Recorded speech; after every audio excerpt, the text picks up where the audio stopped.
You're tuned in to episode 265 of the Comics Pals. We're a group of comic book journalists and friends who record a podcast together because we don't talk enough about comics in our daily lives. All right. T-4. You know what? T-4, okay? That's how many episodes are left for the best episode of the Comics Pals. Hold on. Mm-hmm. But at that point, we'll have been 100 episodes from the best episode of the comic, 200 episodes from the best episode of the Comics Pals. Fair enough. Yeah. You know what? The show peaked 200 episodes ago is, I think, more what you're saying. Yeah. If anything, we've got to wait till 69. That, yeah. Well, or 420. And then 666. Yeah. There's a couple good episodes left. All of them closer goals, actually, than 6969. Well, yeah. And maybe more achievable. Maybe 420 is gonna be hard. 6'9". I don't know that we'll all live that long. I don't think 420 will be that hard. 666, I think, will be. I think that might be where we start to shake. If we make it past that, though. Where we start to shake, Cale, or where you start to tremble?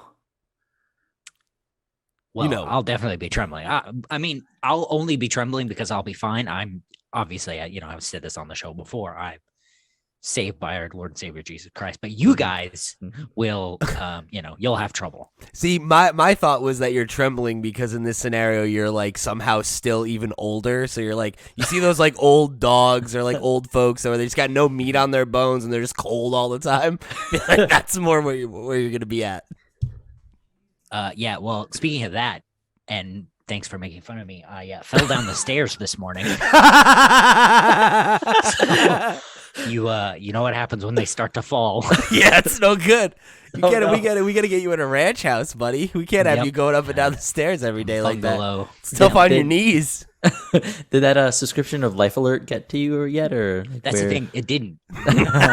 So, and Jess is out of town again, so I had to crawl to the banister or whatever. Blake's trying to climb out a window to go get help. Barking out the window. Yeah. Help. Everybody just hates him because he barks anyway, so they weren't listening.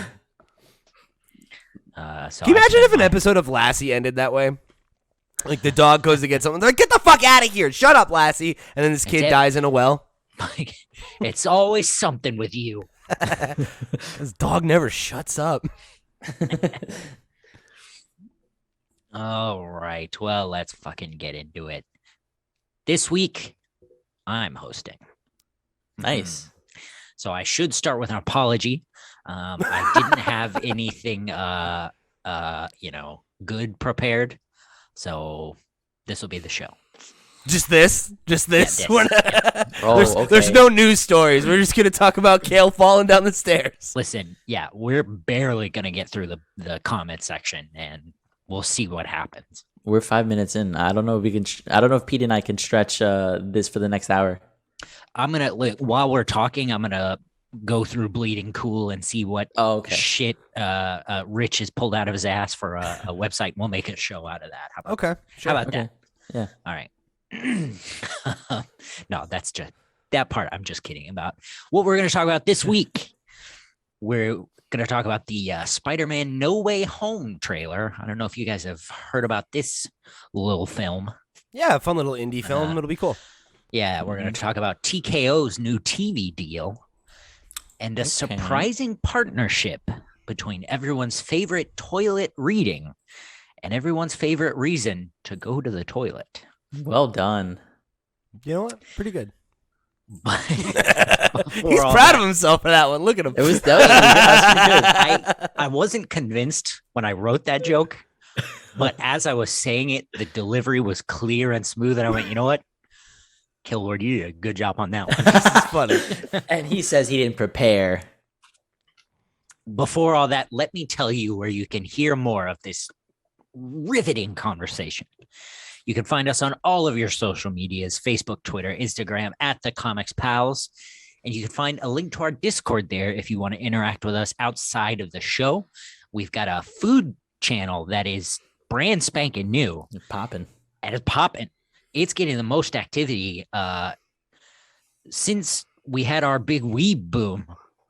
Yeah, that's right. Weeb anime boom. A weeaboom. Yeah. Oh, there you go. Oh, wow, Weeb there boom. you Yeah, go. that's much better. The wordplay on this episode, forget about it. What was the last thing you cooked, Marco? The last thing I cooked, I made breakfast. I had made a bacon, eggs, and eggs with onions, scallions, salt, sea salt, pepper, and then I like made it all pretty onto like a little plate. But my personal favorite is anytime I have fresh scallions, I make my own scallion cream cheese. You just throw scallions into cream cheese, and that's Nice. it. And slap that baby onto a bagel. It's very You cook good. anything good? I don't know if it was last week or the week prior, but pretty recently I made one of my favorite dishes. It's a potato leek soup. It's it's so good. Love It's potatoes. it's pancetta, potato leek, couple other little fixins in there. You make like a little like spice garnish isn't the word for it. It's like you basically wrap them in bay leaves. I use like a little tea, like a metal tea bag that you use for loose tea, and you kind of drop them in there, so you get all this really nice flavor profile, but you keep the the soup nice and like light. It's like almost like a tomato soup because you immersion blend it at the end, so it's got that like really nice kind of like not chunky soup, but it's that more hearty flavor. Perfect for this time of year. My mom gave me a recipe for chicken tortilla soup. Ooh. And I made that this week, but the recipe calls for green chilies and fresh jalapenos. Oh, and your wife. Well, again, she's out of town. Oh. This country is so afraid of spice. I couldn't find them, so I had to use the sliced jalapenos that you get in like a jar. Oh, I okay. had to use like the juice from it. It did the Alright. job. Yeah, it's fine. Yeah. Over there, the hot peppers are like the yellow and green ones. Yeah. You got to go to the American specialty food store. Yeah, that's not a joke. Don't forget to check out our book club episode this month. We did Neil Gaiman's Eternals, and the next one is going to tie into the previously mentioned indie film, Spider-Man No Way Home. Spiders, man. And this is going to be the event that inspired it all. Nice. All right. Spider-Verse from Dan Slott and like a million other people. What is the title for this episode? A la the long box at this point. Ooh, at this point, Into the Spiders Man verse. it might have to be everyone's favorite reason to go to the toilet. Yeah, that is pretty good. You can email us about anything. What's your favorite reason to go to the toilet? You can email us at thecomicspals@gmail.com or leave us a comment on YouTube. Y'all are popping off over there. We are on the road to 500 subscribers. Please tell your friends, tell your enemies, tell your local comic book store, tell a distant comic book store to help us get to 500 and get even further. And now that the holidays are coming up, tell a distant relative. Ooh, yeah. Yeah, Sure, you'll never or- have to see them again. It'll be low risk, high reward. Steal their phone, subscribe to the show, and leave a review under their name. That's It's a gift that keeps on giving, frankly. Yep. So let's get into some of these comments. We got a couple here that might get us through. Pete, you want to take those? Normally I would, but I don't see them. Well, Are they in the show notes? I don't know. I'm looking right at them. I don't see them there. Okay, well maybe they're not. I guess I can take them then. Okay. 'Cause I have them here, and You that'll take be them away, buddy. far too much work. Here, I'll just I can copy and paste it. So I am reading them? Yeah, give me a second. Okay, you got it. There is the thing. Where's the chat button? Did they get? Oh, there it is.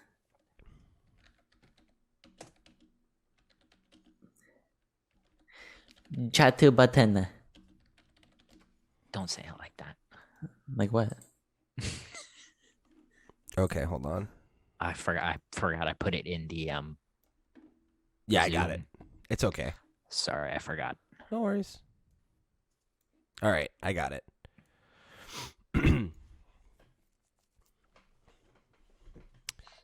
Okay, don't worry. We got it. We found him. Okay. Ooh. This first one comes from Langston Brown, who wrote in and said, "Love the Dirk Manning interview, but is there any cosmic/space sci-fi comics you guys love / highly recommend?"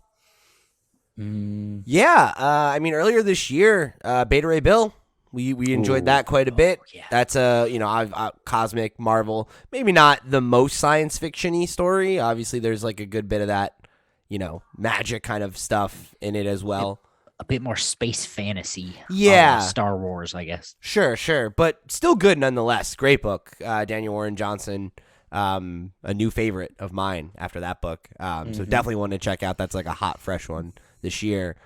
I mean, I think like if you were to ask me what my favorite comic is that's got those elements, the first thing that comes to mind is Saga. I'm sure that you've read that one, so probably not the best recommendation, but if you haven't, I mean, no better time than now. It's coming back after 2 fucking years, so get caught up. One of the things that I was thinking of was Strange Adventures. If you're a Tom King guy, sure. Gerads, even if you're not, Shaner, like if you've not checked his stuff out, not a bad one to start. That's a really good one, and a little different, but like cosmic sci-fi horror, I guess. One of the Providence. It's an Alan Moore book. From Avatar Press, and it's like his take on Cthulhu, and then like that mythos. So a lot of cosmic horror elements, and some sci-fi mixed in between there with like fantasy. A little bit different, but the first thing that popped into my head in terms of like more cosmic things. The only thing I can think of immediately is Marvel's Annihilation event.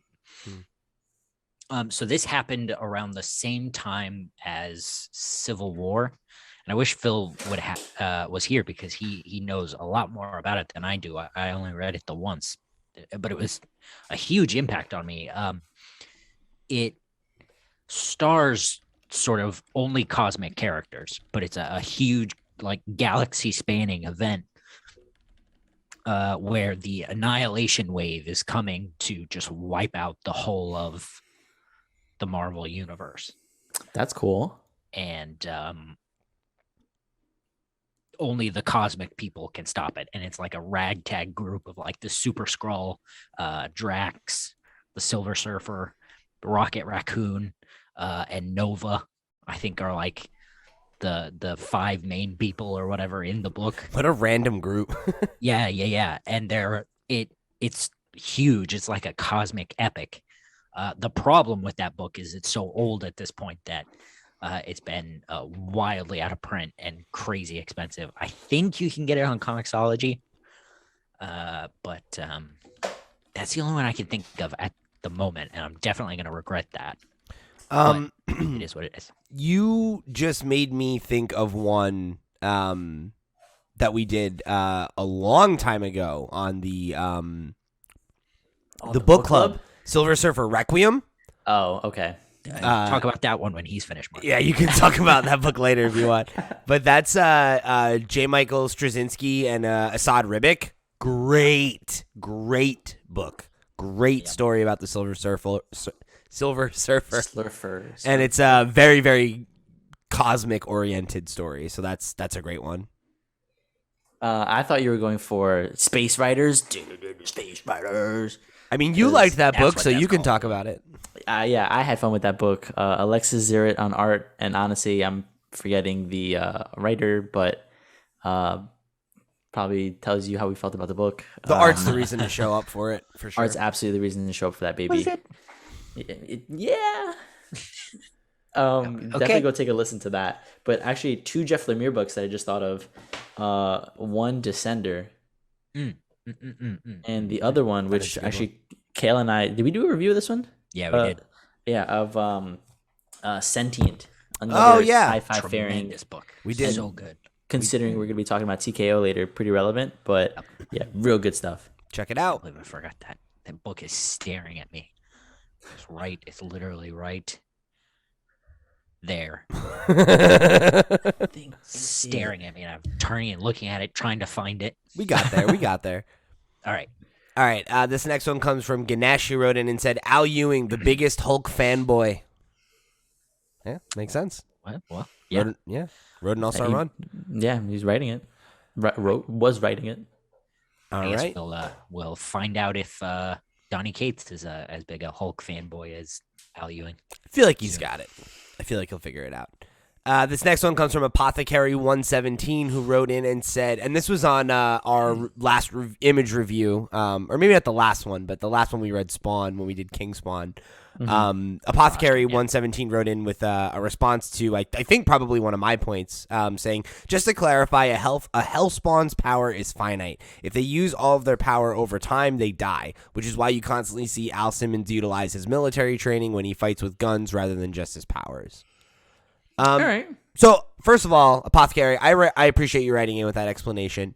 And especially not like in a combative way, because obviously, I was commenting on how I didn't know what the rules were. So I appreciate that.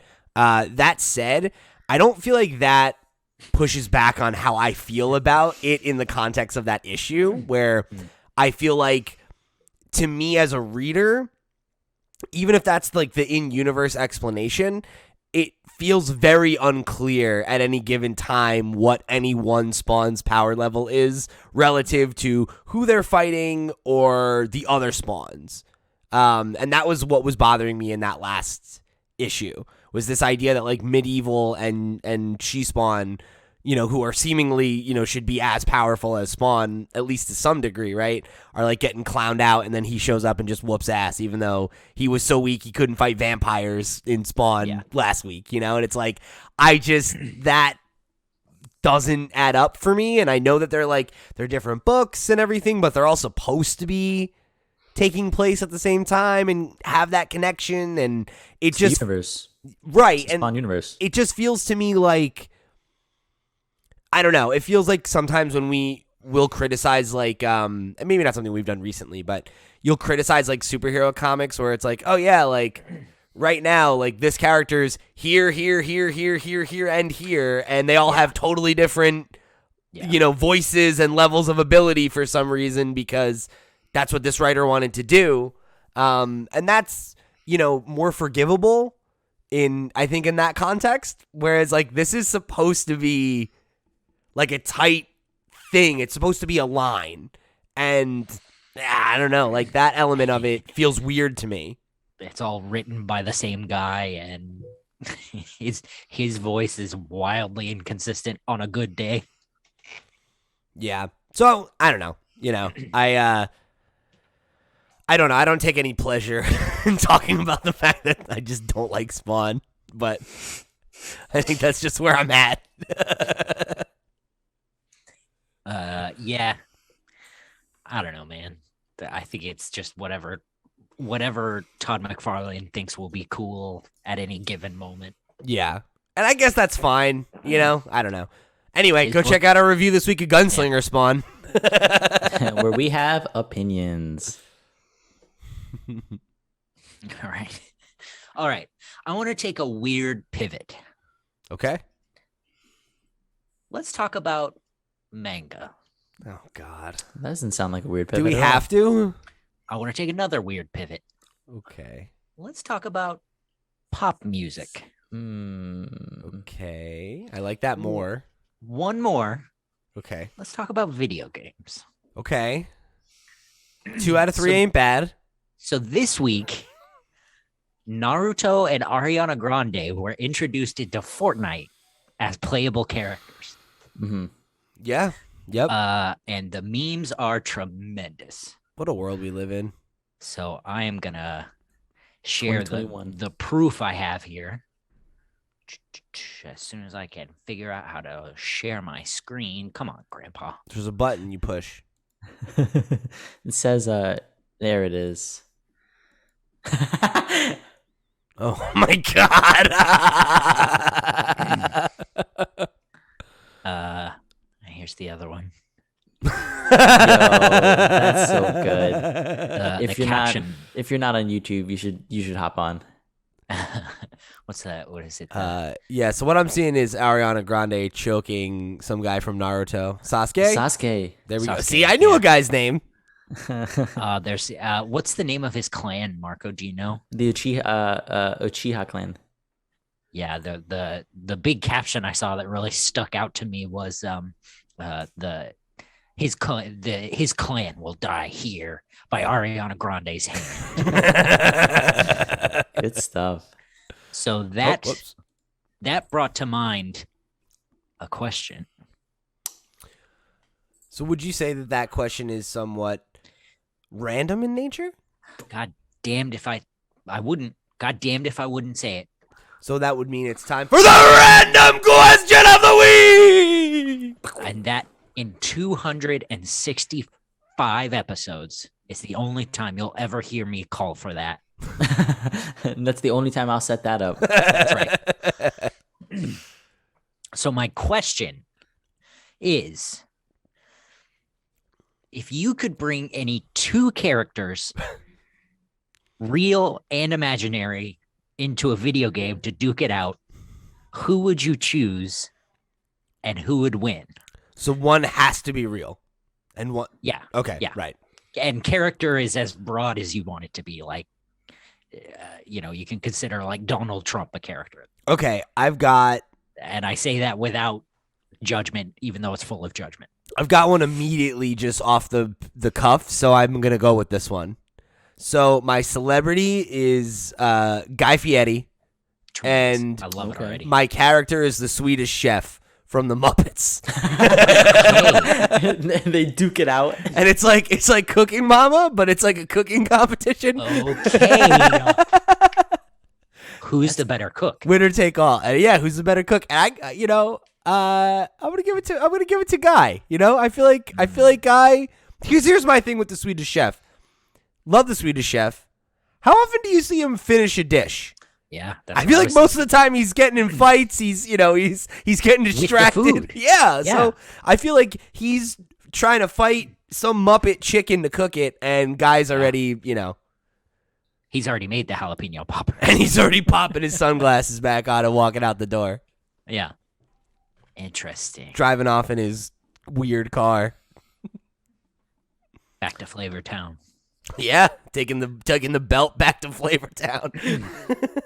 So Mark- I'm thinking the Chuck E. Cheese mouse. Chuck E. Cheese, Chuck E. Yeah. Cheese. Charles Entertainment Cheese. So Chuck E. Cheese, and what's the Disney mouse? Mickey. You're definitely a robot, right? Like Marco's 100% a scroll. The problem is if he was a robot, he could do the You're right, Google he would know. calculations and- He's a scroll. He's a fucking alien. You body snatched. You called, first of I all. forgot. First of all, Chuck E. Cheese is a rat, I'm pretty sure. He's a rat, not a mouse. Just want to put that out there. You called him the mouse from Chuck E. Cheese. I didn't know that was his name. And then you're like, what's the mouse from Disney? You're telling me you don't know Mickey Mouse's name? I forgot. It's wild. I forgot. Sora came out last week. That's all I've been thinking about. Then you should remember. I've never played the game. I only know Sora from Smash. What's the mouse called from Mickey Mouse? Minnie? So Mickey and Chuck E. Cheese. Did you say Nikki?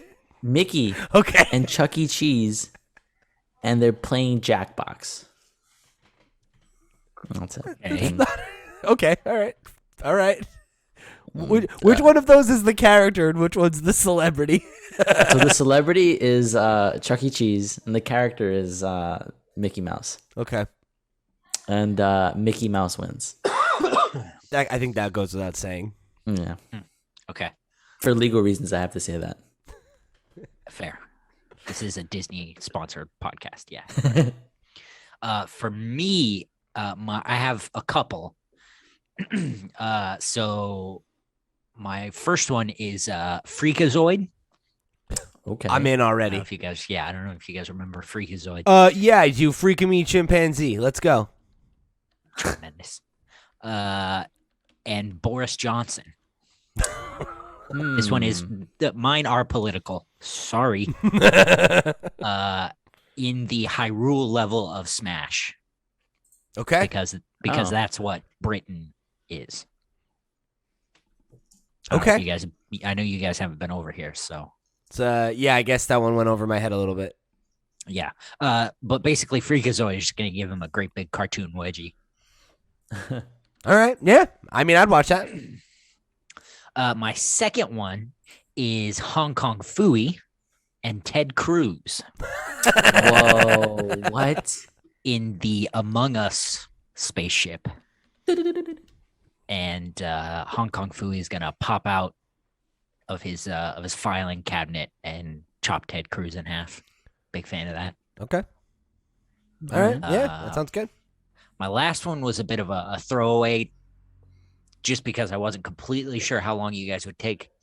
It's Daft Punk. Okay. And Spider-Man, specifically Tom Holland. Okay. In Fortnite. Okay. Yeah, that'd be great. And Daft Punk wins. All right. So, the Hong Kong Phooey call out made me think of that period where DC did all the Hanna-Barbera DC crossovers, and I like the idea that Ted Cruz is a DC character. He exists in the universe with Batman. The Zodiac Killer. Yeah. Rat Man. He's actually Hush. Gross. But probably accurate. Yeah, that's great. All right, let's get into the pals pulls. This week, Pete is pulling Radiant Black 10. Yeah, so you can go check out our review of Radiant Black 10 on Wednesday when we drop our image reviews. They go day and date. Thanks for giving us those early access to those image. So we've talked a bit about Radiant Black number 10.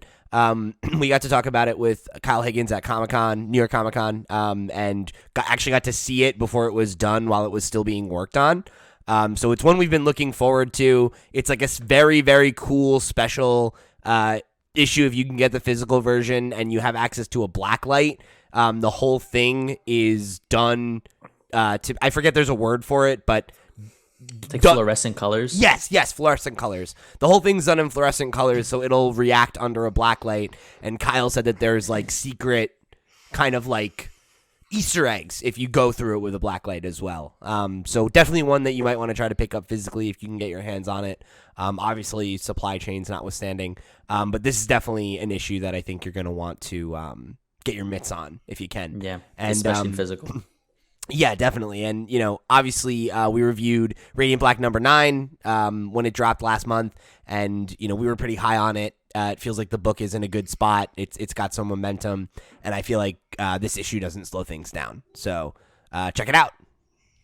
Maybe that'll make the book good. What did you guys actually see? It was like he had the finished art pages on his iPad and it hadn't been lettered yet. Oh, okay. I didn't know if you had like physical pages or like what Marcelo Acosta and the colorist whose name is escaping me, even though I have it. He didn't have a physical version of the book, but he had something that he could shoot a blacklight on and show like what it was supposed to do as kind of an example. It was just like a little piece of like promotional material, I think was the thing. It's Marcelo Acosta did the art and the colors were Igor Monti. So yeah, look forward to our review of that. Check it out. I have some opinions. Marco chose Carbon and Silicon number 1. Yeah, so this is a magnetic press book.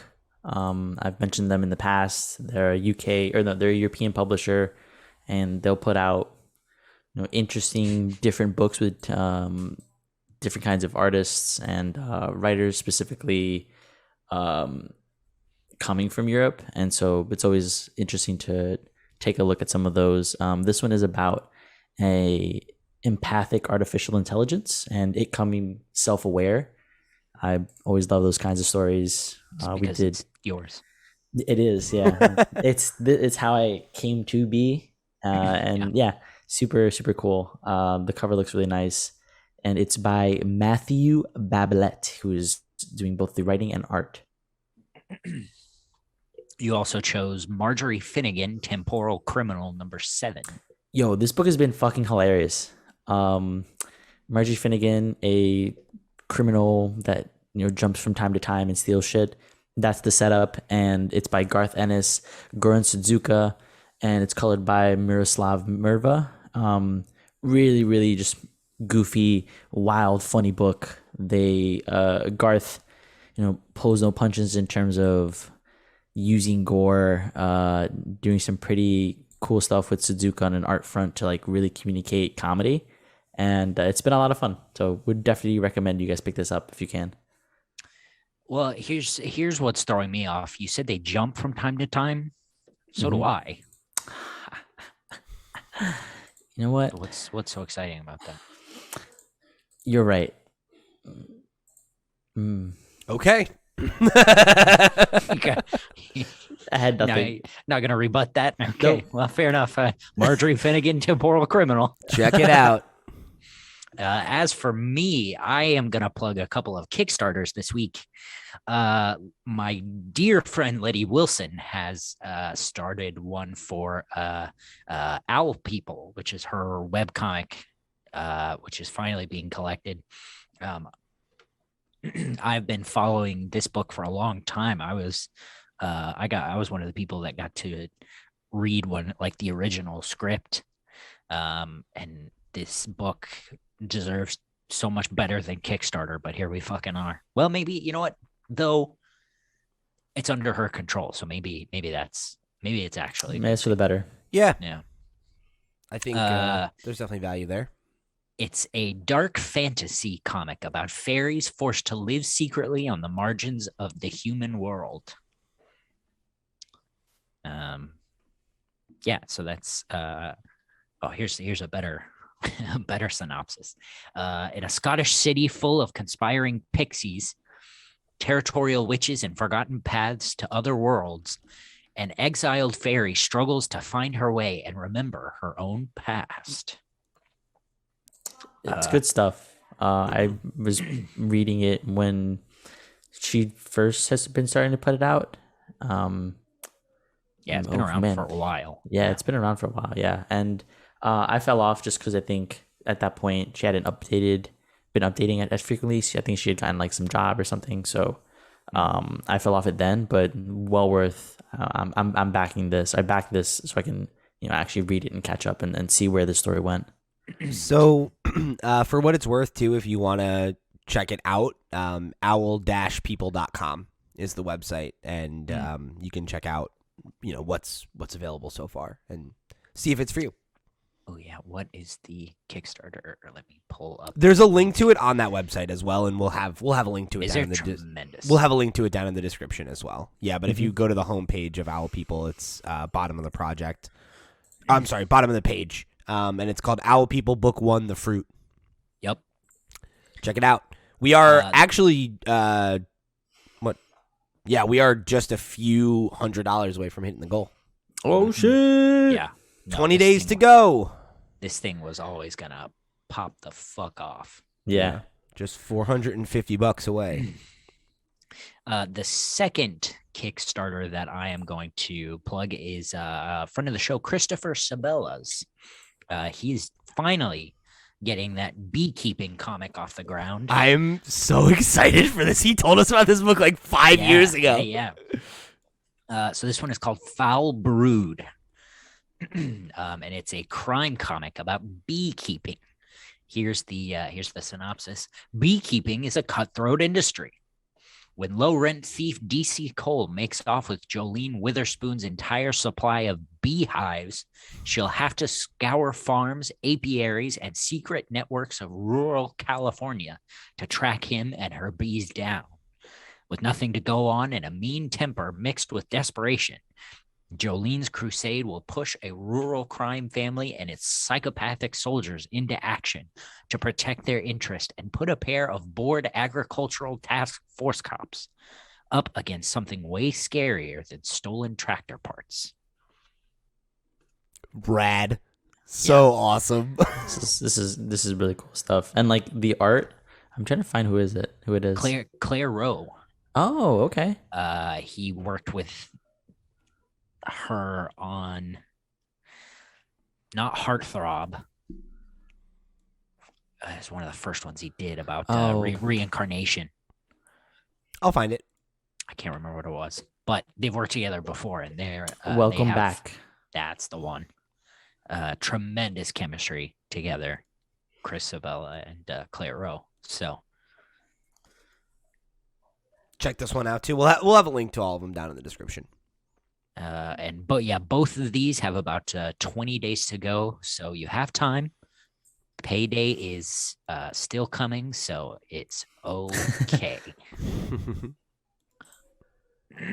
Speaking of payday, guys, Batman is moving to New York City. What? What will Gotham do without the Cape Crusader? One Gotham to another Gotham. Probably be able to pay its fucking bills. Hey, you know what? You're right. Like, let Bruce Wayne come in here, man. We could probably tax some of his shit. Hold on. I'm not talking about Bruce Wayne. What? Bruce Wayne is not Batman. Is he Bruce dead Wayne again? is not this Batman. Oh, right. I forgot. He's off doing something else. He's gallivanting. Something. Yeah, I can't keep track anymore. But Academy Award-winning screenwriter John Ridley is moving Batman Jace Fox to the Big Apple in I Am Batman #6 with artist Ken Lashley and colorist Rex Locus. Wow, what a name. That's a cool name. And letterer Troy Peteri. Oh, we reached the part of the show where Cale can't pronounce a name. Oh, it's just one. Hey, it's getting less and less. Your boy's learning. This will release on February 8th, 2022, and it relocates Jace Fox and his family from Gotham City to New York City in a storyline, obviously, titled Empire State of Mind. Wait, really? I shit you not. Yeah.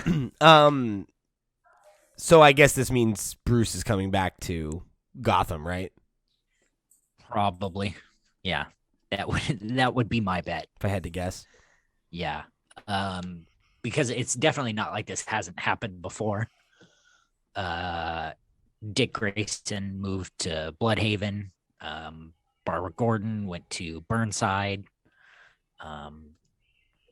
Yeah, pretty standard. You hit that period as a young member of the Bat family where you feel like you need to, break off on your own and brood in a new city. Even fucking Damien's done it, and he went to a kung fu town. That's fucked up because Damien's like 9 years old, but Yeah. They gotta age that kid up already. Yeah, man. They did it to his best friend, and he's already smooching boys. Yeah, I mean, which is a whole weird thing we talked about where it's like they were the same age and then he went to space and got... Can you imagine that if it was just like tomorrow, like Marco was like 10 years older? I finally go through puberty. He just comes back with a full beard and we're like, oh, buddy, we're so proud. Thanks. But I don't like comics anymore. Swamp Thing, more like Tax Thing. More of a Man Thing fan now, yeah. I'm a big man thing head. Man Thing head. It's weird to me when DC characters go to real cities. I was gonna say that. I'm like, I don't know if I've actually read a book where a character exists in like an actual real location.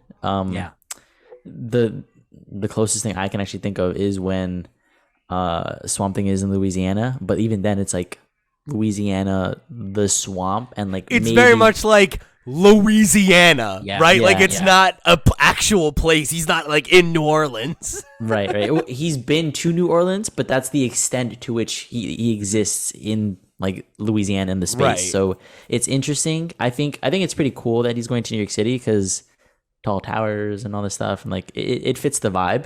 And I think that at least has synergy, and the storytelling probably won't be too different. I'm curious to understand what kind of villains New York City has in the DC universe, because that's going to be interesting. I do have a question for you specifically. Do you think New York City needs a Batman in 2022? I mean, if we want to Like clear the way. Compare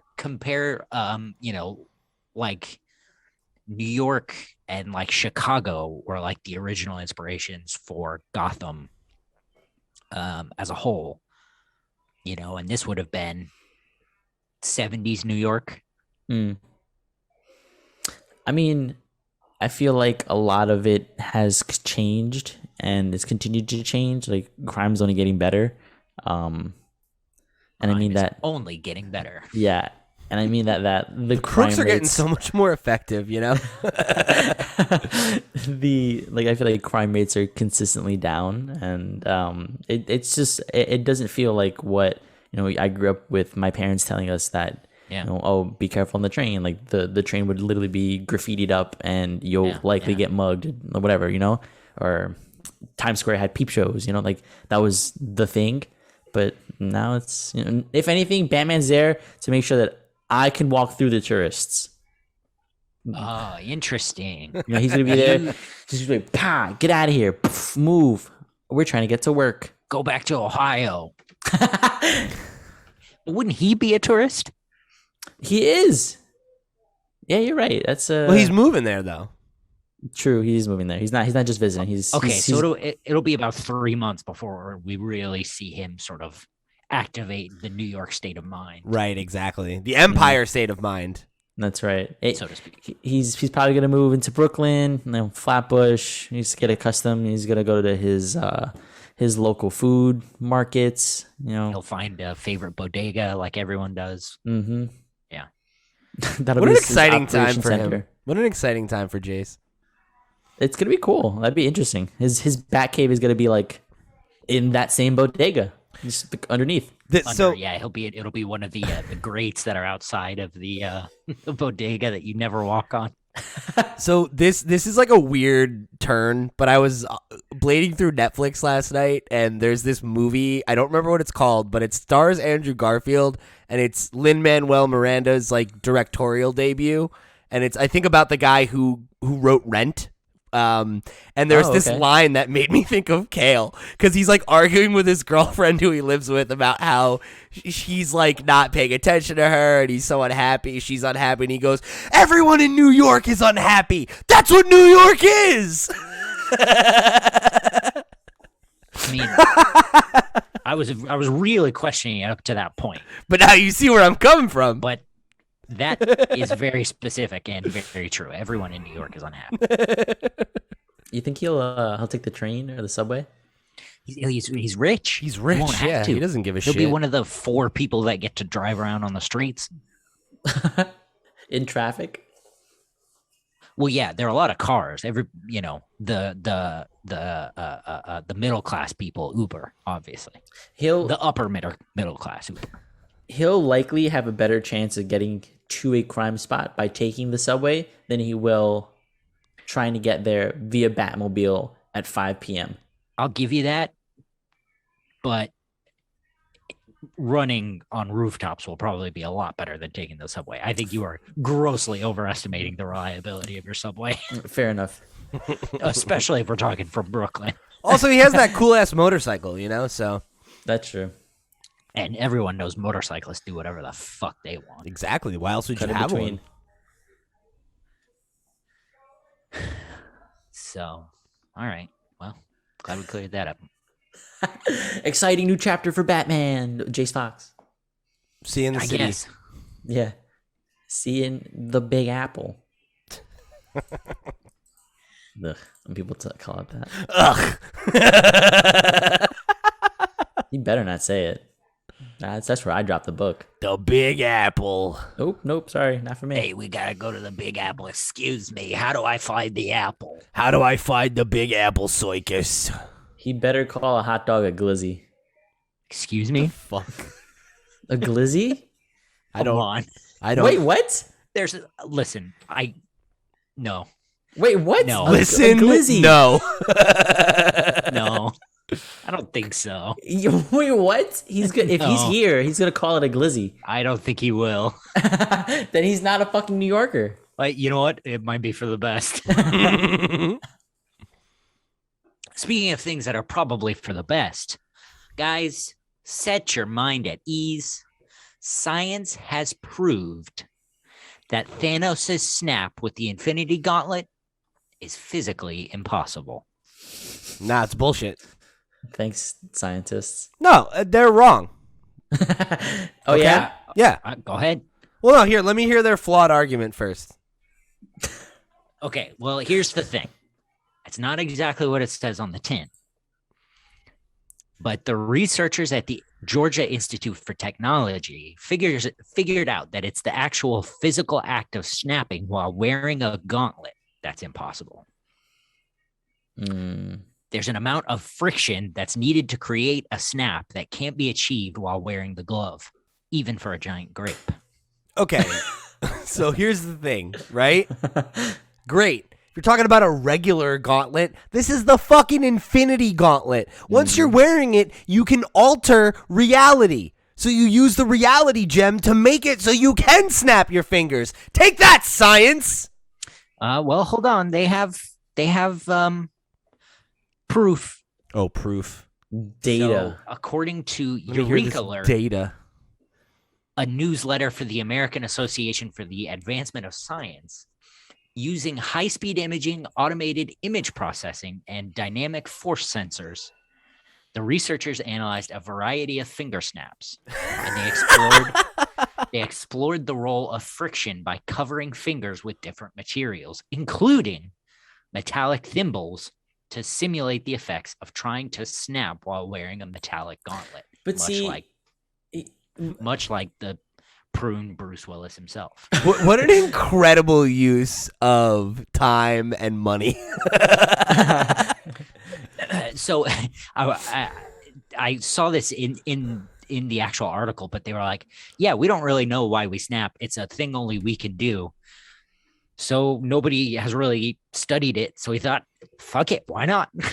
This was definitely like some guy was trying to really, really like overnight their senior thesis. Like, fuck, I gotta think of something, man. What if can Thanos really snap? Fuck, let's try it and just go for it all nighter. That's what this is. And you know what? I'm gonna side here with Pete. You can simulate the thimbles, but that's the thing. You're simulating. It's the Infinity Gauntlet, right? Exactly. There's a difference there. Infinity. You can't. Here's the thing. It's not infinite. I have numbers. So the team discovered that snapping is the fastest human angular acceleration measured. Yeah. Okay. It's 3 times faster than the rotational acceleration of a professional baseball player's arm. The finger snap occurs in only 7 milliseconds, more than 20 times faster than the blink of an eye, which takes more than 150 milliseconds. Wow, it is faster. It is faster. That's crazy. My eye can't keep up. See? That's crazy. Science with Cale. What a great segment. Yeah. This is a good segment. The giant eggplant himself can't even snap faster than he blinks. Give me 3 more. Ooh, Well, here, I'll give you a free one. Grimace. Really struggled to come up with that one. The cosmic grimace. Yeah. Okay. Barney the genocidal dinosaur. Okay. One more. Kind of like that one. Fuck, I don't know if I have another one. What else is purple? Make fun of me. You got it. It's right here. Pete's hairpiece. Oh, that's terrible. The instead of the crimson chin, he's the marooned forehead. It's a reach, but I'll give it to you just to end this segment. The mauve mandible. That's better. That's better. All right. The Mauve Avenger. So there you go. It's funny. I last week I was watching the newer episodes of Doctor Who, and a guy snaps, but he's wearing a great big leather glove, and I went, I did that. I did the Leo meme.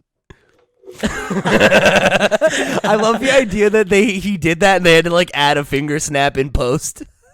Yeah. It's time. Finally, I got the Infinity Gauntlet. Pink. Did you hear that? Hang on, let me try again. Wait for the post. Wait. You'll hear it in post. Oh, okay. All right.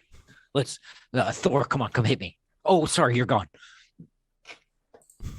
No. All right. That was pretty good. Speaking of things that don't sell, Dark Horse is going to be making Star Wars comics again. Jesus, what a dig. What the fuck? Didn't this just stop? Didn't this just happen? 2014 was the last Dark Horse comic. I guess of official canon. Okay. Mm-hmm. Yeah. I guess I thought they were still doing the all ages stuff after that. I think it's the was. ID. Yeah, it's IDW because they've definitely been doing comics. Oh, right. Okay. Yeah. That's where my confusion. Okay. So like I said, this isn't the first time they published Star Wars comics from 1991 to 2014. And that was all the expanded canon that Disney has thrown in the trash. That's right. But with this, Dark Horse is going to be concentrating on the actual series canon, the stuff that Disney agrees to now, with titles that will appeal more to all ages, as opposed to Marvel's more concentrated titles like Darth Vader, Dr. Aphra, and the proper Star Wars title. Rumor is that IDW is going to be losing that license. That's interesting. That's tough. Yeah. Sure, that doesn't feel good. But the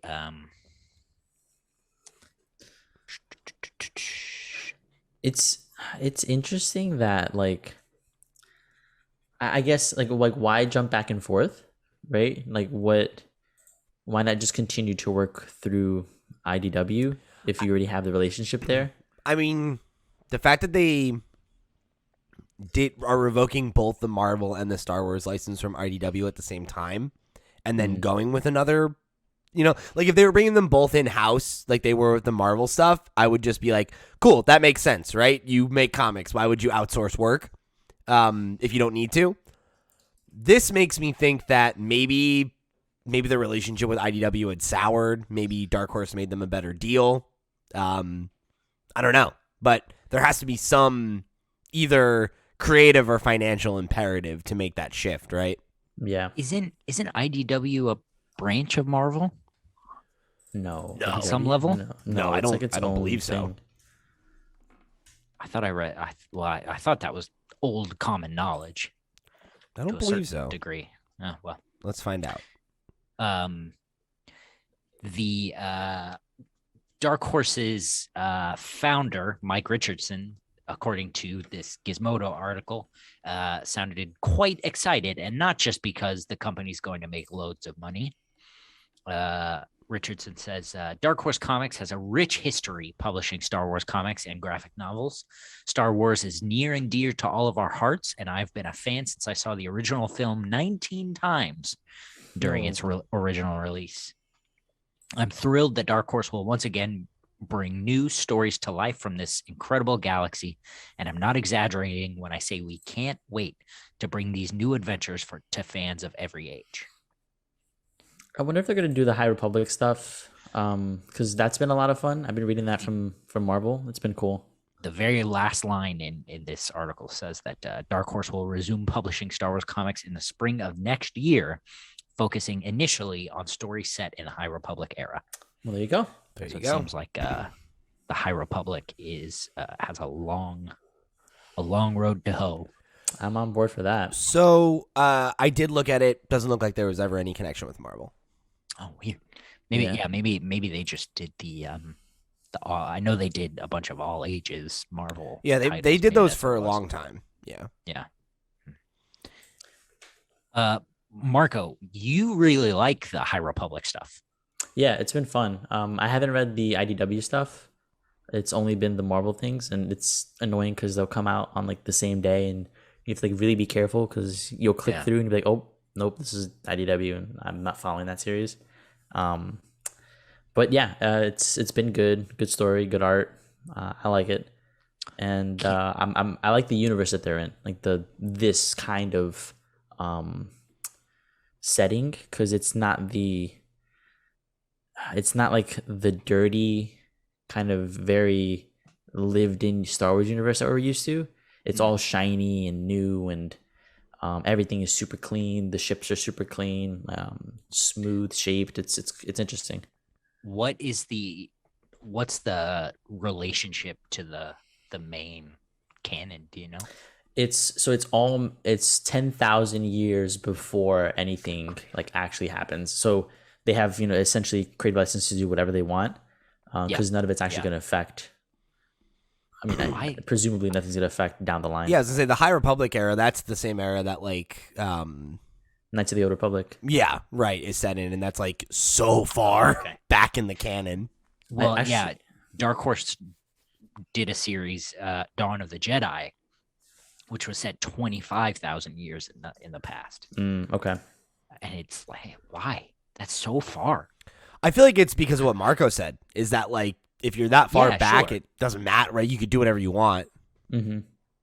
Yeah, I guess. And like I don't know, I've always thought that stuff's a little weird. Like I have some level of interest in the history of the Star Wars universe, but I feel like Star Wars is a really weird property for me when it comes to EU stuff, because I feel like prior to the Disney era, like there was extended universe stuff that I was interested in here and there, but I kind of liked that it was like, oh, if you want to read this, there's all this stuff and it has its own kind of expanded canon, but you don't really need to know any of it. It doesn't really affect anything in the films or any of the more like, quote unquote mainstream Star Wars beats.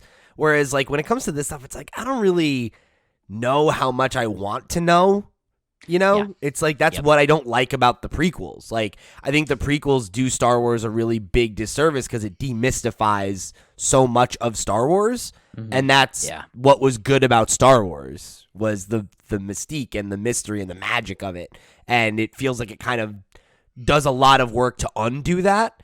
And then you get into like weird questions where you're like, oh, it's like 20,000 years in the past or whatever, but people are still using lightsabers. And, like it's like the technology hasn't advanced that much in like thousands of years. Like that's kind of weird. Like, I don't know.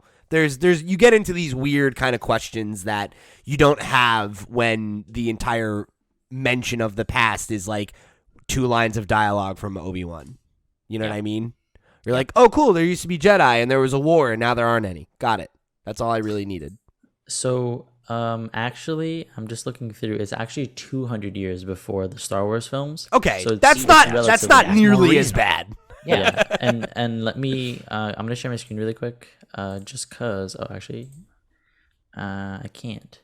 But essentially, it's like there's a timeline at the beginning of every High Republic book. That's cool. It's essentially like Go ahead, the High Marco. Republic. Okay, let me do it really quick. So, like, for reference, it's, the High Republic, Fall of the Jedi, Reign of the Empire, and, like, it ties into where the movies fit in individually. Oh, yeah. I like that. And so, like, just to give you guys context as to, oh, this is the universe we're in, and it's 200 years before The Phantom Menace, essentially. Yeah. Good stuff. Okay. Well, great. Looking forward to Good more. work, everybody. We did it, gang.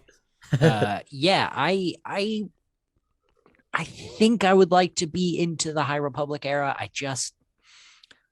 I'm very at this I think at this point in my life, I'm very skeptical of anything that's got a franchise attached to it.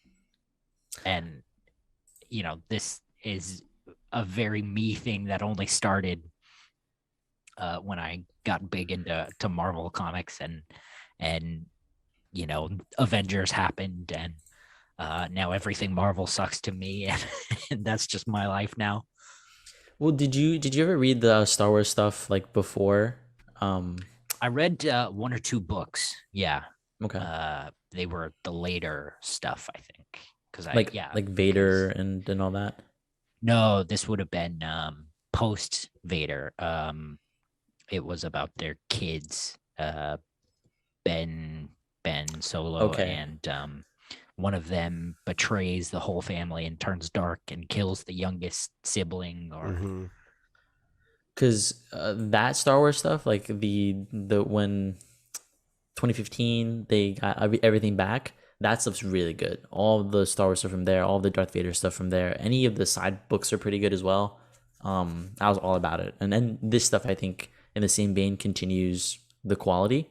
The modern Marvel stuff, you're saying? Yeah, the modern Marvel stuff, and this High Republic stuff in particular. Cale, it's actually in Comicsology Unlimited. I think you might like it. I'd recommend giving it a shot. Maybe I will. Probably not. So, I don't know if you guys know this. Saga is back. Yeah. Heard about it. I'm very excited. Well, it's still on hiatus. The plan is to return. The book will return in January with issue 55. But Saga has been on people's mind for kind of a weird reason. According to comicbook.com, a recent Taco Bell commercial featured two people at a train station in cosplay. Cosplay none other than Marco, one of Saga's protagonists. No, it was me. Have you guys seen this commercial? I'm gonna share the screen right now. Okay. Because it's short enough we can watch the whole thing. Like it's 14 seconds.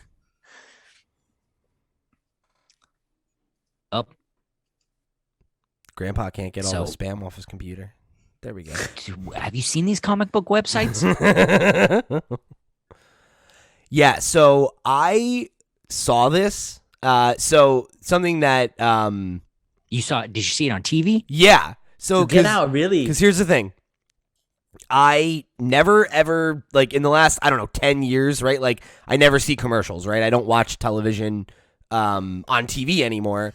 But this past year, I got into basketball, and live sports have commercials. So I've been exposed to commercials again. And I saw this and was, like, alone when I saw it. And I was like, what the like, was that real? Did I see that? And I haven't thought about it again. Like, I meant to find it and message it to you guys, but I just didn't. I forgot. And I haven't thought about it again until you brought this up. And I was like, oh my God, it's real. It wasn't a fever dream. Yeah, so the commercial is literally two cosplayers at a train station seeing each other, and one steps forward. They're both carrying shields. One steps forward, and their shield hits a trash can. And the idea is that the shield hitting the trash can reminds them of the Taco Bell bell. Yeah. And they have to go get a double steak grilled cheese burrito right away. Oof. ASAP. How fucking weird is this? It's pretty random. Comics are mainstream now, guys. Oh no. And they credit the creative team. You can see in the fine print. It straight up says Saga, huh? Brian K. Vaughan and Fiona oh my Staples God! Wow. Are there at the bottom? That's cool. So Saga and its characters, yeah. So, and this is where we're at. Why? Why though? It's so weird. Like, cool, listen, whatever. This is what you wanted. The geeks inherited the world. I guess so. I can't eat Taco Bell anymore because they didn't put any meat in my burrito and it made me sick. And so, So I was trying to figure out if this was like a brand play or something, because it just feels random. That they would include specifically Marco as a character into their advertising. Like, what crossover is there? And I was really curious about that. I feel like I don't know. I feel like honestly, there's somebody in the Taco Bell marketing room who just really fucking likes Saga and was like, "Oh, here's an idea," and I'm pretty sure it's like weird it's as one fuck. of those two characters. It's like one of those two cosplayers. It's like, oh, what if I was in cosplay and you guys made me a cosplay, like an actual outfit, and I was in the commercial. Like, I need this. I need it to be ready for Thought bubble. Yeah, right. I mean, surely this would have been filmed around the time of Comic-Con. Yeah, probably. Probably. Yeah. Or maybe that they had the conception of the idea around that. Nerds love tacos. I mean, that's the thing. Taco Bell historically very good at marketing to nerds. Fair enough. Godzilla. You guys remember the old and like Chihuahua Godzilla ads? They've done like a bunch of like, oh, it's just video game thing. Like, come get the thing at Taco Bell, and it's like, yeah, I was going there anyway because I'm a fucking nerd. They know their audience. Let me get my Mountain Dew, baby. Get some gamer fuel. I really hope that Saga actually gets this kind of advertisement, because for it to come back, for me, Saga coming back is super important because it's a potential cultural moment for people to be like, join in on what month-to-month comics are and not be it a DC character, like a superhero character. It just becomes like its own actual comic series that you could just hop onto and join in the actual like month-to-month wait and what comics, picking up weekly comics is, like that experience. It's gonna be cool. Hope they actually do some shit like this, because that book needs that's the book that's gonna sell 1 million copies. Because of this Taco Bell ad. Specifically. There we go. So TKO has finally got themselves a TV deal. They have signed a development deal with New Regency to develop their graphic novels into film and television projects. Under the terms of the new deal, New Regency will have the right to exclusively develop television products from TKO's expansive library of IP. TKO's Salvatore Simone and Se Chun will develop, produce, and package all the shows with New Regency. Se Chun is a actual. He's worked in television before. He wrote. Yeah. He's written 2 of like the starting books from TKO, like that for initial wave. Yeah, and Salvatore Simone did a fairly recent one. Lonesome Days and Savage Nights. Okay. This is a pretty successful production company. I've not heard of them, but they've got quite a number of big, like they did like the Alvin and the Chipmunks movies. They did Pretty Woman, the original Daredevil. Okay. I wondered. Yeah, well, I mean, they're not all good movies, but they're all big movies. You know, it's like they're like a large company. If I'm remembering their thing correctly, I think their like title card or whatever is like a drop of water with like a funny silhouetted R. Yeah. Mm-hmm, yeah. Yo, if they do something for some of those like initial run books, like Sentient and Sarah, Garth Ennis and Steve Epting, yo, that's some good shit. What have they been working on lately? This Bleeding Cool article specifically mentions Sarah, Sentient, The Banks, and Lonesome Days and Savage Nights. That could be because those are the biggest books they have. But I would not be upset about like the fearsome Dr. Fang. So let's look at this too, right? The last couple movies that they've worked on are actually all really pretty big. The last two that they have credited are Little Women and The Lighthouse. Oh, so like yeah, actually big, good movies. I thought The Lighthouse was an A24, but yeah, it looks like they partnered with A24 on that. I'm not sure how that works. That they were the distributor. So I don't know. A24 was. Yeah. Yeah. And like with Little Women, Columbia did that, Okay. but I guess they produced it. Yeah. Okay. So Oh, Sal Simeone did Eve of Extinction. We read that one, Cal. Oh yeah, you're right. Yeah. So, I mean, this is a huge opportunity for them. Yeah, I mean, Yeah, absolutely. This is a really big way to get some attention on some of these IP. That's the dream. And I mean, and also just, we always talk about this, right? Is like, I think that the idea of the pipeline from like movie to successful comic is not necessarily one for one, but there is kind of the opportunity for it to funnel money back into TKO and allow them to produce more comics. Mm-hmm. Yeah. So you have that going for you. I especially like the scenario where the movie is a pipeline to a successful comic. Yeah. And they have a great selection, like because the quality of comics, either artists or the writer, like is there from the get go. It's the then expectation to translate it, I think, is made that much easier because you already have such a strong baseline to work off of. So yeah, like for this to be realized is going to be really cool. It's nice to see a lot of the like smaller publishers that we've seen kind of pop up over the last couple of years getting this kind of attention too. Because I think, again, I don't know, like I think there is a cynical way to look at the idea, and like I've seen a lot of creators espouse this, right, where it's like there's this kind of cynical way to look at it where it's like, comics are good enough on their own, right? Like them being adapted to other mediums doesn't legitimize them, and they don't need to be legitimized in that way. And like I agree with that, right? But I think that the reality is that like television and film are more mass market entertainment than comics are. Yeah. And if a TKO, if any publisher of any size, right, really is able to leverage their original IP in a way where it can bring attention and resources back into the company, I think that's probably a good thing, because it's going to mean more stability for TKO as a publisher and more ability for them to take risks on books that might not sell.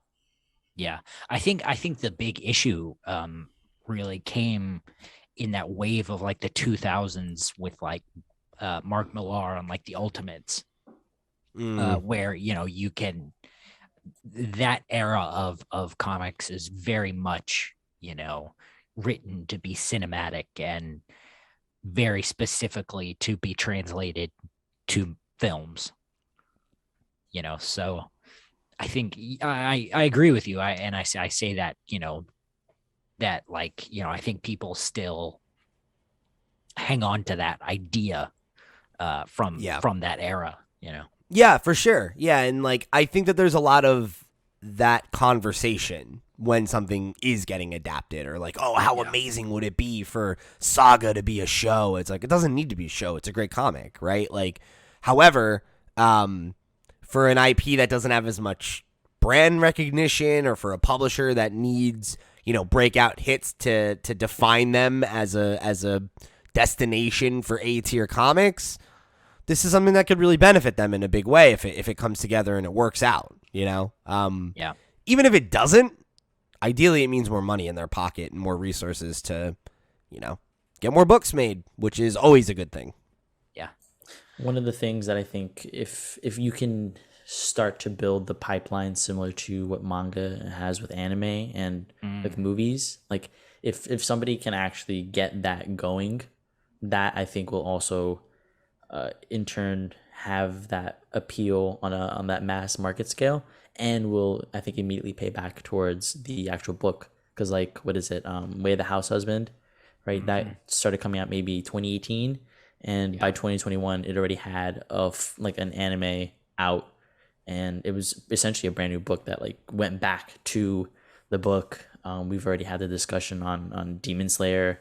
Like there's just so much opportunity for American comics to be able to install that pipeline into that mass market, that for TKO it presents itself a great opportunity, as well as for New Regency, because if they can build that from the ground up, they're ahead of even Marvel, right? Like in the sense that sure, Marvel is putting out the MCU and that's all tied into whatever, but in terms of it putting out other books and other kind of properties and funneling that into production from the storylines, I don't think there's a direct one-to-one there.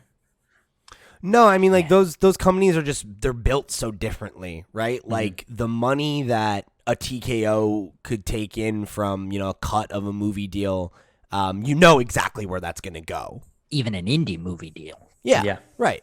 I mean, any amount of that revenue coming in is extra, right? Over what you would have made just publishing books normally. So there's something to be said for that, That's not, I don't know, maybe we're looking at it with rose-colored glasses, but it's certainly a factor at play, and it's I think why I do think this stuff is good news, even if it's not, comics news, right? Like, could be good for a publisher that we've seen has chops and is capable of putting out really high-quality comics. And is willing to take a chance. Yeah, exactly. And that's the thing, right, is the more revenue you have, the more chances you can afford to take on stuff, that will ideally, or maybe not ideally, that might not have found an audience somewhere else. And if you haven't picked up one of these books, I think one of the big appeals is like the size. So I have, for comparison, like a regular trade of Descender, but then you can see that Sentient itself is a pretty big book. Yeah, paper stock is great. The quality, oversized. Yeah. It feels nice to read. Yeah, good stuff. No matter how bad your eyesight is, you can see the balloons. Tremendous. Quickly, I just want to read the TKO statement from Salvatore Simone and President Se-Chun. They both say TKO is proud to partner with New Regency. Their track record of creating groundbreaking film and television aligns with our history of publishing critically acclaimed, thought-provoking genre stories. We feel our company's combined strengths make an ideal partnership and forge a new model for TV adaptation that will benefit all parties, including our incredible creators. And New Regency. Wouldn't that be nice? Right? It actually benefits the creators. That's something I didn't even think about, right? Is like, how does TKO deal with that, with, it being a more creator-centric publisher, right? Like, do the creators get, some kind of kickback there that they might not get elsewhere, because it's interesting, right? Because it's not quite an Image situation, where, like, if somebody gets a deal made from an Image book, like Image has no stake in that, right? Like, it doesn't work that way. So this is a little bit unique. It's kind of like an interesting middle ground. And New Regency statement from Yariv Milchan is pretty much the same thing, but the other way around. Cool. So hope something good comes from this. Yeah, could be really good. I hope it's not the Banks, because that wasn't great. But to be fair, like Roxane Gay, I believe is a television writer, so yes. I can definitely see how that would translate badly to comics, or I feel like not great to comics, but would make it. Obviously, a television writer would be able to make a television show. I feel like I'd have to go back, but I think we talked about that. We did. Yeah. Okay. It was a big sticking point because, it just wasn't very good. But I think the comment on it, like being translatable to the screen, was it's there. The quality and the potential is absolutely there. Yeah. Good. Like, yeah, the premise and the execution are there. Mm-hmm. It's just the finer details weren't. Yeah. So yeah, good luck to TKO. Godspeed, y'all fellas. Can't wait to see it. Yeah. Here's hoping we get a good partnership there. Dr. Fang the film. Oh man, that'd be so fucking good, dude. Pete, you'd like that book. Dr. Fang. Yeah, the fearsome Dr. Fang. Let me pull that up. Look at that. All right. Is that like It's what is it? It's Sort like of Indiana Jonesies, yeah. Yeah. Yo, that's good. Indiana Jones. Think Indiana Jones. okay. All right. I'm into that. Yeah. Was it Dan McDade? Yeah. It's on the art. Yeah. Yeah. Good stuff. And Zachin on this as Yep. well. Yep. Mm-hmm. All right. And our last and final piece of news is the drop of the Spider-Man No Way Home trailer. On my Number birthday, 2. no less. On Marco's birthday. Happy That's right. fucking birthday. Can't believe that they didn't put your cameo in the trailer. I took offense to that, but I remembered Ron B's early birthday gift to me, 16 issues of Swamp Thing, so I felt better. Gotcha. Okay. That's a fine compromise. I thought so. Well, I guess I can. If I can figure out how to do it, I can. What? Do what? It's there. We see it. I just want to make it bigger. So Oh, you okay. can see All more right. of it. Look at this guy. Well, can't Don't you say, just don't say I never gave you anything. just put on full screen? Well, shut up. He can't. He's hosting on one screen. I don't know how to do anything. Oh, okay. He's doing his All best. right, Spider-Man No Way Home, the official trailer. Yeah. Sad Yeah. Peter Parker in the rain. So this one, I mean, I think aside from showing us other Spider-Men, we've pretty much this one played all its cards. Yep. Like it's all like we're not trying to hide the fact that this is what this movie is anymore. We see like the entire Sinister Six basically. Yeah, it's pretty crazy. Like it very much gives me it feels the way that Avengers felt to me of like, wow, it's kind of weird that this is actually a thing. Man, I wish I could feel that way. I am dead inside. Why? It does absolutely nothing for me. Mm. I mean, Cale's Absolutely nothing. also not this even part seen any of specifically- them. That part specifically, where Spider-Man is running from Doc Ock, Yeah. looked so bad to me. This part, it just looks so bad. I can't get into it. It's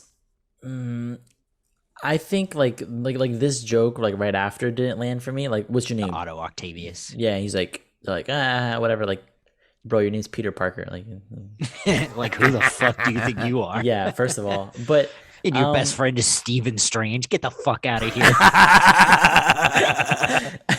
so like I think some of the goofs are gonna land differently. But I thought it was interesting that I don't. I Well, think they're gonna land exactly like that. I think it's interesting that Doc Ock is going to be this big of kind of like a player in that sense, where he's going to be, I'm assuming, kind of a neutral but kind of good guy. Which I don't know how that's going to play. I'm interested, and I'm interested to see how Doctor Strange is going to, like, what his big role is going to be in this, outside of, changing the fabric of reality. Is he going to continue to be doing something, or is it just going to be Peter Parker? Because I think one of the complaints that we have is it never feels like Peter is at it alone. He's never given that opportunity. It kind of seems like him and Doctor Strange are at odds to me. Especially toward, I don't know, I guess the effect of this cause and effect issue that's at hand here. Right. So in the trailer, it's half explained that Peter went to Doctor Strange to have his identity erased from the world. We the saw that world's in the knowledge. last trailer or the last teaser or whatever, too. Oh, is that right? Yeah. Okay. Mhm. The last No Way Home teaser. Okay. Mm-hmm. So at this point, I guess the idea is that Peter wants to fix it because all this other stuff is happening, and Doctor Strange is like, nah, what's auto playing here? Yeah, go back. Start it over. What What are you doing? No Way Home. What happened? What happened? I just auto played to the next trailer. But it didn't switch the videos. No. Oh, Weird. let's sit through this ad. Sorry. How to tie a Great. bow tie. Okay. Look, I know how to tie a bow tie, so I'm not Right worried. here. Skip it. The, Okay. That was cool. That one, the scene where like it looks like Doc Ock's arms are gonna be merging with Stark Tech. That was cool I didn't even Yeah. catch that. Yeah, that's what it looked like to me. because it got The like all parts. red and all that Yeah, stuff. Okay, Mhm. I didn't even put that together. Mhm. Yeah, I have a feeling that they're gonna capture him and then he's gonna escape, and kind of. It looks like he's Hilarity gonna be kind ensues. of like the central big bad in some way at least, and I'm into that. I Yeah. love Alfred Molina as Doc Ock. So Period. yeah, that's true. And I mean, come on, right? Like, I know you don't feel anything anymore, Cale, but hearing Willem Dafoe's voice, come on. I know. I mean, I'll just fucking watch Tobey Maguire again. go for Like, it. In the black suit. I will. He's so much better. He's in the black suit, right? Doing the hits. That's kind of what I'm thinking. The black suit Spider-Man is maybe Toby. No, that was I mean, unless it's Marvel's fucking Trailer editing. dodgy editing. Yeah. Yeah. They this you're saying Yeah. is the Oh. black suit. So yeah, I think that's just a unless it's their editing bullshit. That's just the Stark Tech in Spider-Man's suit, because we've seen his black suit before. Yeah, I don't know. I feel like there's almost definitely some of that trailer editing going on here in some way or another, right? Like that's always the case with these things. Yeah, I don't know. It's funny because like I think it's easy to like pick apart certain things. Like I definitely don't think that that I disagree with like the comment about like the Joker or whatever. Like that didn't land for me either. But I feel like like that car scene and all that stuff, I feel like these trailers are never really quite representative of what we're actually going to see, and like seeing just a bunch of stuff out of context, it really never does much for me. Like I don't like trailers in general. I think for me it's really like the novelty of this idea hasn't worn off for me just quite yet, of just like, wow, yeah, like they're really doing this. They're really gonna pull in all these random get all these actors back, like do this weird, insane crossover thing. Will it actually come together? I don't know, but I think it'll be fun to watch either way, in like even a train wreck kind of way. And I think it'll at least be better than that. Yeah, and Well, like I have a higher budget than that anyway. I think that's where I would be disappointed if it's like I'm watching it for the train wreck, because it feels like a lot of build up. This is going to be the next big important MCU movie, and if that's what it's going to be, I'm going to be bummed by that. I finally saw Shang-Chi. Oh, I gotta watch that. It was pretty good. It wasn't amazing. I thought it was okay. Fine. Yeah. And I kind of don't want this to be that. I want it to be like really solid and really good and fun. Yeah. See, I just don't know, man. I think Marvel has been under a lot more scrutiny on the way they film this stuff lately, and the way it gets written. There was a tweet going around that like some of the people on set said that it may have even been Tom Holland. They would be like, so how are we going to end this thing? And the director was like, I don't even know. That's right. There were like script changes all the way through. Like, that's not good. Yeah, And that could, be an indication of like, actor contracts, maybe they were doing that because Tobey Maguire and Andrew Garfield, maybe they signed on and everything worked out, or maybe they didn't. They didn't know what villains they were going to be able to use. Yeah. I mean, that stuff happens, right? Like, I don't know. It's like, it's really hard for me anyway, to like look at 3 minutes of footage and try to like render a verdict about how a 2+ hour movie is going to come out as a result, What are you from a different dimension? Because that's what we've been doing this whole time. Yeah, but I mean, my point is, I don't think that ever really like amounts to anything, because like I think like the best example of that for me anyway is like, have you watched the trailer for Zack Snyder's Man of Steel? It's great. I don't like that movie though, so it's like, I don't know, like I don't think that this simultaneously shows more than I'd like to have seen, and not enough to like for me to have an idea of if it's gonna really like come together or not. Yeah. But I think even if it doesn't totally land the plane, I feel like that there's going to be fun to be had at the very least from the performances of like Willem Dafoe and Alfred Molina, who are fantastic in those roles. And like, I feel like they're going to have fun in them and being back in those roles. So I'm excited for that as well. Like I know Willem Dafoe, like he brings like such a weirdly like, sexual gravitas. Sure. I mean, definitely. But like, I don't know, like the way he plays the Goblin is so big and dramatic and wacky, and like he really gets into the the role in a way that I feel like is so much fun. And I'm excited for the very least to have those two back in the saddle and kind of see what I'm more excited for them than I am to see like Toby, come back as Spider-Man. So I don't know, like we'll see. I still feel like I have a lot of there's a lot working in the right direction for me, I think, for me to like enjoy it even if it's not perfect, but I don't know. I think it'll be hype at the very least.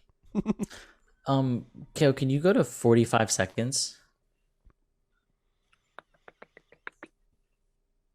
And like pause it at 45 seconds. You'll see like when the Black Spider-Man comes up. Yeah, right there. Okay, so this is not. So you guys are saying this is not Tobey Maguire. This is potentially Tom Holland. That's what Cale said. Yeah. Okay. I feel like this is a different Spider-Man. I mean, yeah. Given an editing trick, that makes sense. But I don't know. I don't particularly think they'll show the other Spider-Men in other outfits. Well, my thing is, I don't know that this could be an edit to make it black suit, because if you look at this, there's like the silver kind of stuff, and you said that looks like Stark Tech to you. Could also be the Raimi suit with that raised webbing, and it's like a retooling of it. He's got that great big fucking gauntlet thing though. But on the right arm there. I wanted to bring this up. And yeah, you're right about that, and we see that come into play when he does the magic. But like, that's weird. I don't know what that's about. Right? Is the MCU Peter gonna learn how to do magic or something? I don't know. That seems weird. I raised this theory a long time ago, and I wonder if maybe there was some truth to it, with the idea that like, rather than this being Toby from specifically the Raimi-verse movies that we saw in 2000 and on, but that it's a different, like it's a alternate version of that universe. So like it's still Molina, it's still Maybe just a little further down the line. Or in an alternate reality where they haven't died yet, right? Because it can't be the Spider-Man we know from the Raimi verse and all those characters because they're dead. So unless they're getting pulled out, Superhero universe. sure, but unless they're getting pulled out in the middle of the conflict in Spider-Man 1, Spider-Man 2. Well, it certainly won't be that because Doc Ock has a shirt. And everybody knows if you have a little bit of a belly in the MCU, you're not sexy. And if there's one thing we can say about Alfred Molina, he's one sexy ass mofo. Hello, Peter. Hello, Peter. So I mean that's something that could be the case too, right? Where it's them in an alternate timeline where they die later, something like that. I don't know, but this could be a different version of that Spider-Man, deeper down that timeline. Yeah, where he's dealt with all these guys already.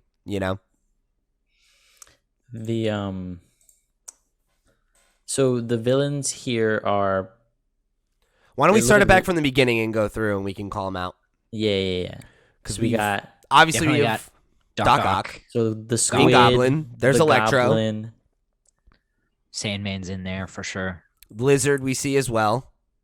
See the lizard? Yes. The lizard. Good for him. I'll call him out. He's in the fight. The fight. Where's the fight? Just let it keep going because we'll get there in a second. Oh, there's the biggest villain of them all, the Q Train. Well done. You can also do the thing with I think it's the period button where you can blade through like scene by scene if we get to that part and we want to slow things. So here's obviously Goblin. Yeah, that's right. The Goblin. He gets a couple lines, so Hello, Peter. It's me, the Goblin. Very, very clearly Defoe's Goblin. There's It's the me, octopus. Willem Dafoe, your best friend, the Goblin. Here's my friend, the octopus, gonna throw a train at you. I can't believe how young he looks. CGI, baby. It's getting better, man. That de-aging shit is getting better. Not a good thing.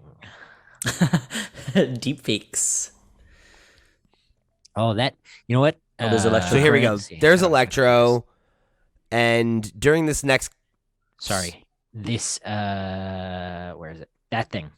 What Did Yeah. you see that? It's the Captain America shield over the Statue of Liberty. Oh, that's right. I did see. Okay, never mind. I was thinking that would have been like another version of what Doc Ock was trying to build in Oh, the star thing. Spider-Man 2. Yeah. Yeah. Never mind. Okay, so You're here... right. I remember seeing that. So here's, obviously, this is the Sandman tornado. There's Sandman again. And Get ready. you see Kurt, like, right on the Cobain. side. Cobain. Yes. The most ambitious crossover. Alternate dimension, baby. So, yeah, it's further than I thought. Oh, I didn't notice Aunt May doing that action movie run until that 1 minute. Okay, so It here's looked like, Electro. It looked like Anna Kendrick. Or no, not Anna Kendrick. yeah, that's what I was going to um, say. Anna Kendrick, yeah. No. It did. It looked like Anna Kendrick.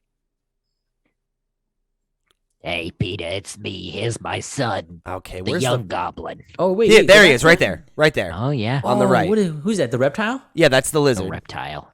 This is Nice. my friend, the reptile. Dr. Wait. Kurt Connors, the lizard. Kale, can you go? Can Here's you go the back the Sandmeister. Can you go back like 3 frames? I doubt it. If you use the comma, I think you can. It's the comma? Okay. Yeah, I think the comma lets you blade backward. Yeah, there you go.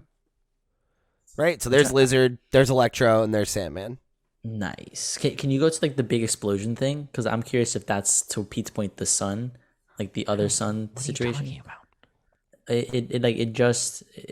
There's an explosion. I think it's just Electro's powers or a pumpkin bomb, maybe. Oh, Yeah. is it? Yeah. Click back there. Somewhere around there. Does it play? You can see the Statue of Liberty like explode for a second. Oh, no, that's that thing that I was bringing up that was Captain America's shield. They put his shield, I guess, on the Statue of Liberty because he's such a great guy. Should be coming up. There. That thing. That was magic. Oh, Yeah. okay. Yeah, we've seen that already. Yeah, it looked like Doctor Strange runes. Doctor Strange ruins everything. Nice. Incredible. Oh no, the Statue of Liberty. Oh, and there goes Mary Jane. It's a character falling. You Yeah. you guys like Doctor Strange in these films, don't you? Yeah, he's good. Yeah, I like him. Do anything for you in this trailer?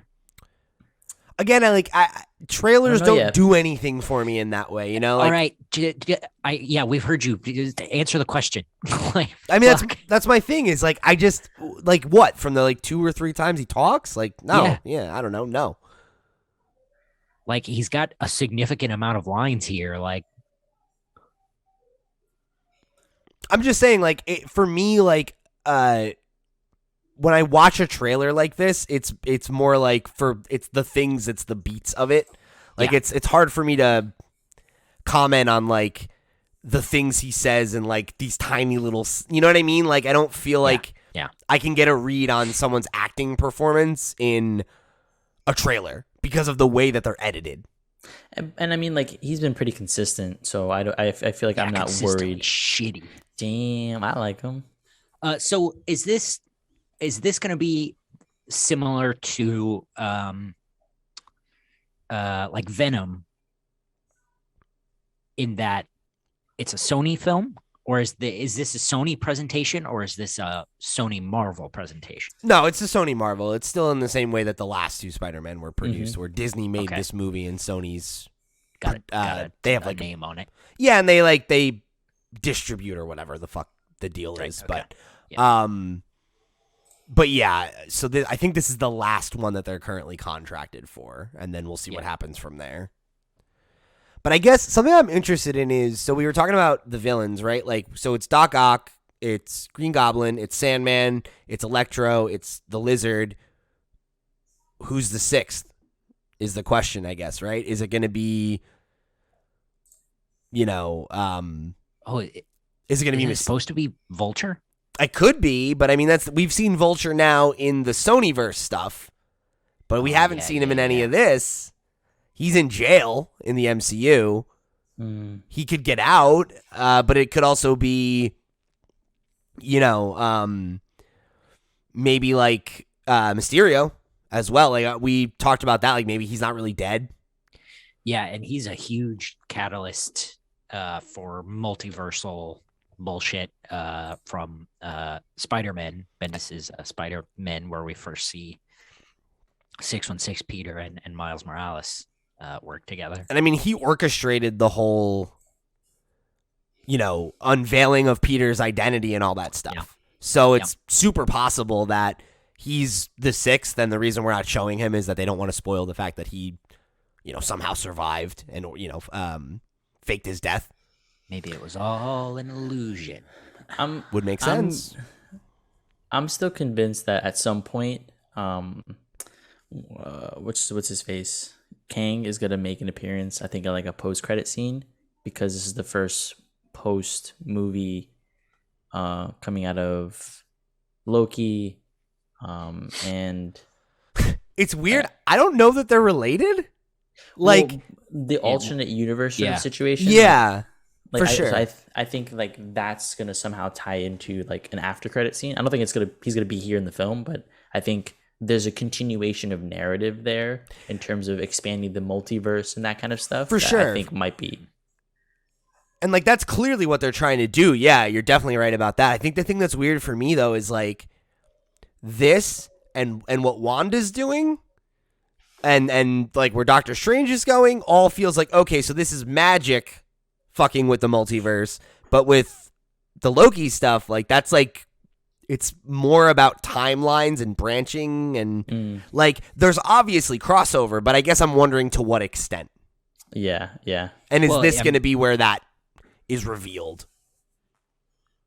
Sure, yeah, or in Doctor Strange, right? But like it's long been established in Thor that magic to us normal people is science to people like Loki and gods and things. So I feel like they've kind of gotten away from that though too, like because like I feel like that that felt very much the explanation in Thor.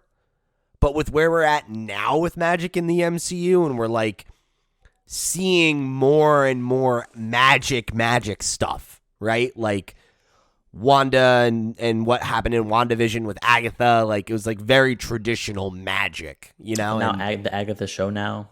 Yeah, and like the idea that you can, you know, The only way she could get a show is through magic. You're absolutely right. That Disney magic. Yeah, I don't know. The idea that that makes sense when it comes to like the technology of Asgard and that kind of stuff. Like those are things that would seem like magic to people, but they're actually just science. Whereas like some of this stuff is actually magic and like is following the rules of magic, and that was like a big thing Agatha was kind of talking about, and I feel like trying to establish in that, you know, conversation with Wanda was this idea that like, you know, there are rules to magic and you can learn them, and I don't know, like it's interesting. I feel like they've kind of changed their tune on that a little bit. But I don't know, maybe we'll find that they all start converging again. But I definitely think you're right, Marco, that like that's where we're going from here. I feel like the focus of this, you know, phase is very much going to be about cementing the idea of the multiverse and how parallel timelines factor into, you know, what's going on. Yeah. Not to get conspiracy theorists on this whole thing, but I'm pretty sure there's a screen cap in oh my god. Not to get all conspiracy theory, Peter Parker's the devil. Look at that mustache. A screen cap of this exact quality, of this exact like stature of a beat up Peter Parker in the, you know, the Spider-Man suit doing this exact pose and face in the Amazing Spider-Man. I think this is an Andrew Garfield face and pose. Oh, interesting. You know what? It's funny. I saw somebody tweet about that, about how the scene with MJ falling mirrors the one with Gwen a lot.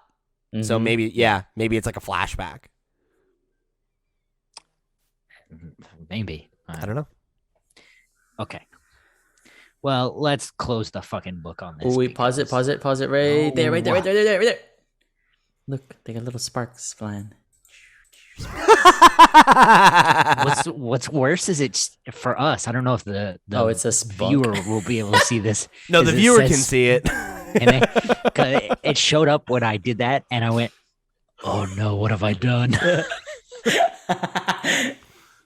Don't worry, we're all good.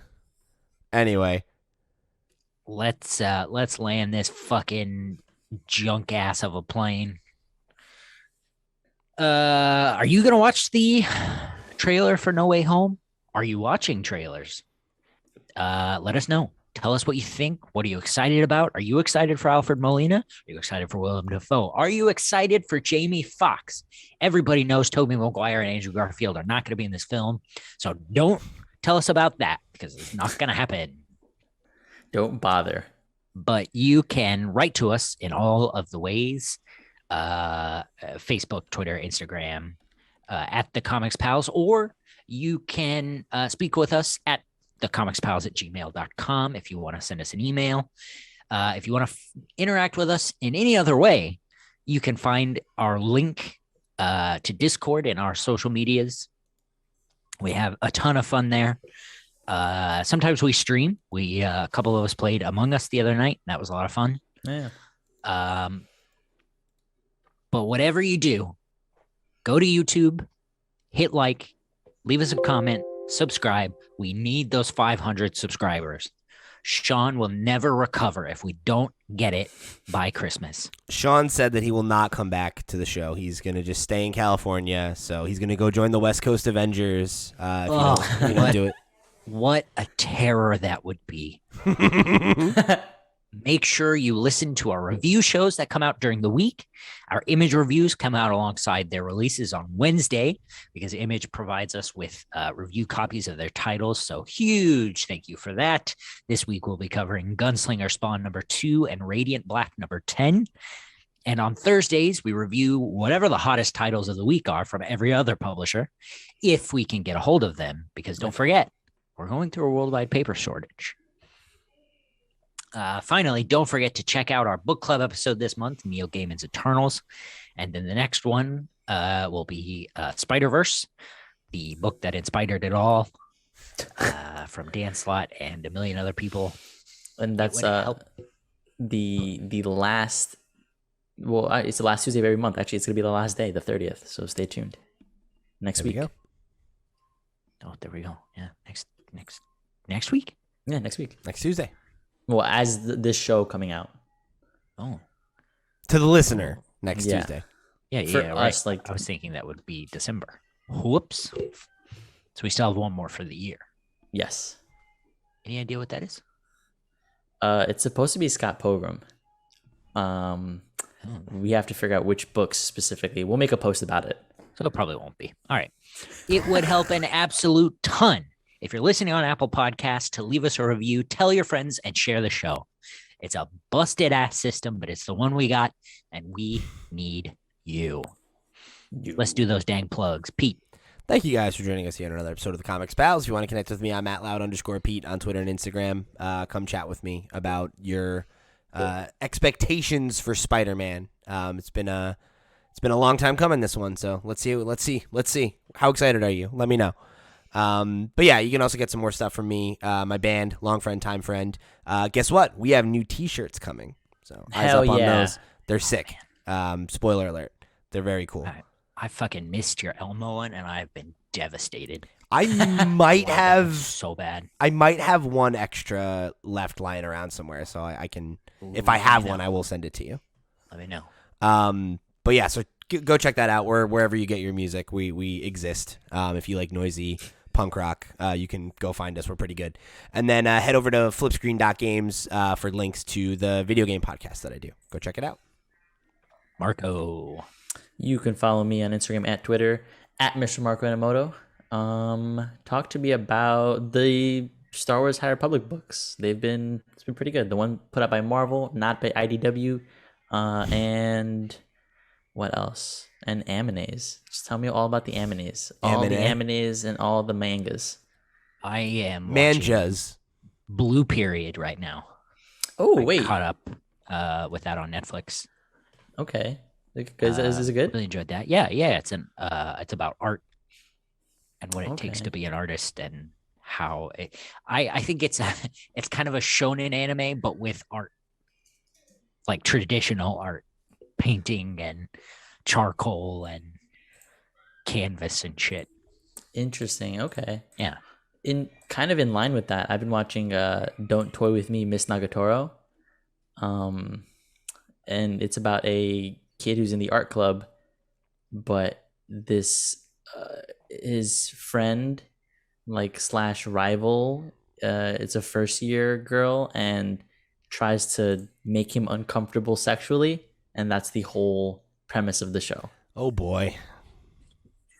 It's great. A long running series, huh? Yeah. Shonen. So it's a good shonen. 11 volumes. Jesus Christ, man. Mm-hmm. And you complain that superhero comics have run out of ideas. Okay, 11 volumes of that shit. I mean, if it's 11 volumes, it ain't shit. Gotta be something. You can find me on Twitter and Instagram @TotoInto. That's TOTOINTOW. You can find my work at caleward.com. That's CALEWARD.com. I don't know if you guys have heard of this. I have been super into a little known mystery author, Agatha Christie. I just saw Murder on the Orient Express for the first time, and I think I might be obsessed with Poirot. So I don't know. That's where my life is. All right, cool. If you want to talk to Cale about Agatha Christie, there's a great sort of taster documentary on her life and I think it's her 10 most famous books. And I have to read every single one of them. It's very good. It's 100 years of Agatha Christie or something. Wow. Cool. Very good. Yeah. Never heard of this person. Yeah. I think outside of like Arthur Conan Doyle, who made Sherlock Holmes, and maybe like Edgar Allan Poe, like invented every mystery trope that happens in anything. In every mystery story. Yeah. Yeah. So like Knives Out is like 98% Agatha Christie. Interesting. Okay. And so with that, we're the Comics Pals. See you next week.